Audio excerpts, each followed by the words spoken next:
Hi guys, आज के lecture में हम सेल्स वाउचर्स का ट्रांजैक्शन किस तरीके से रखते हैं अपनी टैली प्राइम के अंदर, वो रिकॉर्ड मैं टैली प्राइम के अंदर बताने जा रहा हूँ। तो एक्चुअल में यहाँ पे हम टैली प्राइम के अंदर जो सेल्स का रिकॉर्ड होता है वो किस लिए रखते हैं, किस पर्पज़ के लिए रखते हैं। जैसे कि अब हम किसी भी कंपनी में जब हम हमारी कंपनी का जो भी स्टॉक सेल किया जाता है किसी भी कस्टमर्स को, तो किस डेट को सेल किया गया, कितना मटेरियल आपने अपने कंपनी का सेल किया, उसका आपको रिकॉर्ड रखना होता है। तो उसके लिए आप सेल्स वाउचर जो कि इसके अंदर रहता है, सेल्स वाउचर्स के नाम से एक, उसके अंदर जाके हमें रिकॉर्ड रखना होता है। जैसे हमें अपने कंपनीज के जितने भी ट्रांजेक्शन से रिलेटेड हुए रहेंगे वो हमें याद रहे, इसके लिए हम क्या करते हैं, रिकॉर्ड रखते हैं। तो उसके लिए पहले हम क्या करने जा रहे हैं, पहले हम क्रिएट ऑप्शन के अंदर हम जाएंगे, 2 लेजर्स क्रिएट करेंगे।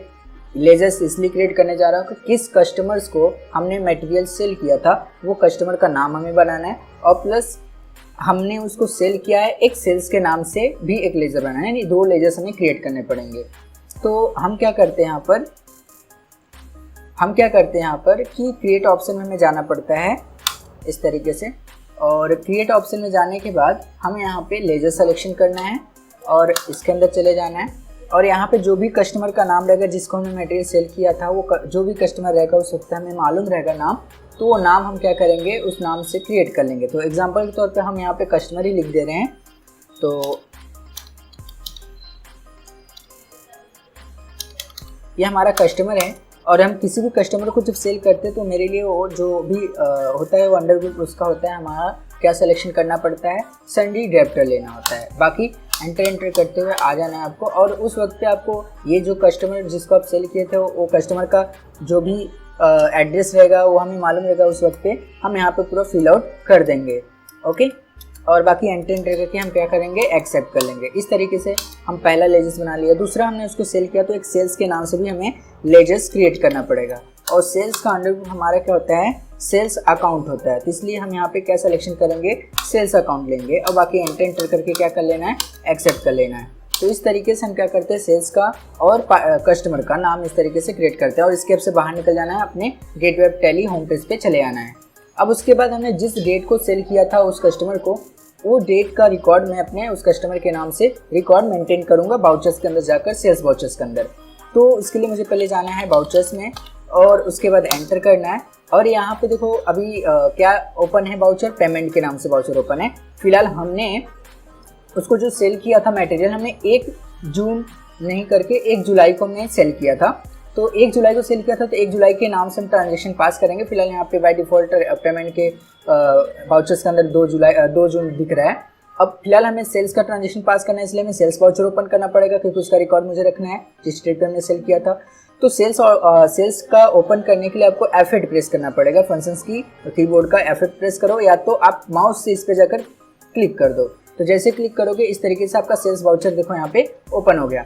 अब जिस कस्टमर को आपने मटेरियल सेल किया था वो कस्टमर का नाम देखो हमने बनाया था लेजर में जाकर, इसलिए यहाँ पे देखो कस्टमर के नाम से शो कर रहा है। अगर नहीं बनाया रहता तो नहीं शो करता, इसके लिए हमने पहले से लेजर्स बना लिया था। अब इसको हमने सिलेक्शन किया और यहाँ पे सिलेक्शन करके एंटर कर लिया, और उस वक्त पे ये पूरा डिटेल्स हमें मालूम रहेगा, तो वो डिटेल्स हम फिल आउट उस वक्त पे कर लेंगे। उसके बाद एंटर करना है। डिटेल्स देखो वहाँ पर हमने जब लेजर बनाया था तो हमने नहीं डाला था, इसलिए यहाँ पे दोबारा से आपके पास ऑप्शन आ रहा है कि आप डिटेल्स फिल कर सकते हो, अन्यथा एक्सेप्ट कर लो आप। उसके बाद यहाँ पे देखो हमने सेल्स के नाम से इसलिए बनाया था क्योंकि कस्टमर को हमने सेल किया था, तो यहाँ पे पूछता है कि सेल्स लेजर में आपने उसको क्या किया, तो इस कस्टमर को हमने सेल किया, इसके लिए हमने सेल्स के नाम से भी एक पहले से ही लेजर्स क्रिएट करके रख लिया था। फिर एंटर किया।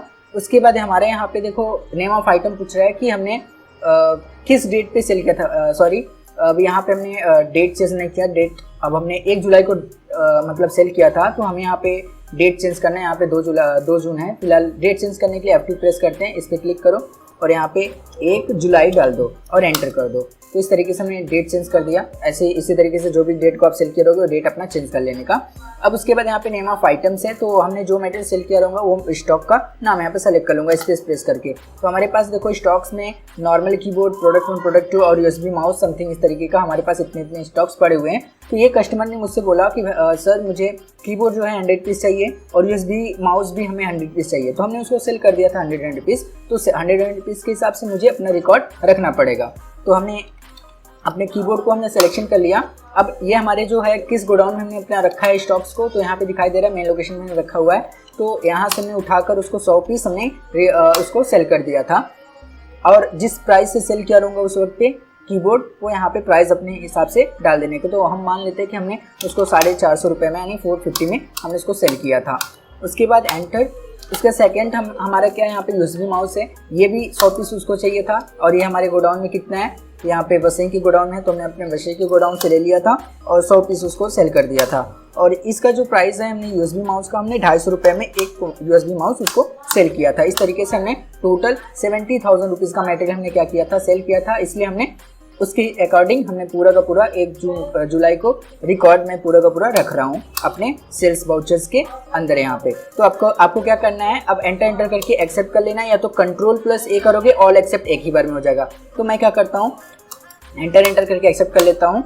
इस तरीके से हम क्या करेंगे, एक्सेप्ट करेंगे। ओके, इस तरीके से हम क्या करते हैं, यहाँ पर एक्सेप्ट करते हैं। अब हमें देखो, जो हमने एक्सेप्ट किया यहाँ पे कुछ एरर था, तो कोई प्रॉब्लम नहीं, हमारा एक्सेप्ट हो चुका है। अब यहाँ पे हमें क्या करना होता है, स्केप से हम बाहर निकलते हैं, हमारा क्योंकि वो एक्सेप्ट हो चुका है, स्केप से बाहर निकलेंगे। अब यहाँ पे हमारे देखो, हमारे पास इधर पर जो रिकॉर्ड अगर हमें देखना रहा तो हम कैसे देखेंगे, तो अपने होम पेज यानी गेटवे टेली में रहकर आपको यहाँ पे डिस्प्ले मोर रिपोर्ट्स के अंदर जाना है और एंटर करना है, और उसके बाद आपको अकाउंट की बुक में जाना है, फिर एंटर करना है। फिर यहाँ पे देखो सेल्स का एक ऑप्शन रहेगा, ये देखो सेल्स रजिस्टर्ड, इसमें हमारे 1 वर्ष का जितने भी ट्रांजेक्शन होते हैं हम मंथली वाइज देख सकते हैं। तो हमें इसके अंदर जाना है, और यहाँ पे देखो अप्रैल से लेकर मार्च तक के बीच में कोई भी महीने में ट्रांजेक्शन हुआ, सिर्फ जुलाई को छोड़कर, क्योंकि हमने अभी जस्ट 1 जुलाई का ट्रांजेक्शन पास किया ना 70,000 रुपीज़ का, इसलिए यहाँ पे दिखाई दे रहा है। नहीं तो अभी अगर इस महीने में बहुत सारा ट्रांजेक्शन हुआ रहता सेल्स का तो बहुत सारा इसमें दिखता, पूरा एक साथ जुड़कर। एंटर किया तो यहाँ पे देखो हमने कस्टमर के नाम से 1 जुलाई को हमने सेल किया था 70,000 रुपीज़ का। तो जब एंटर किया तो ये देखो, तो इस तरीके से हमारा पूरा का पूरा रिकॉर्ड इस तरीके से दिख जाता है।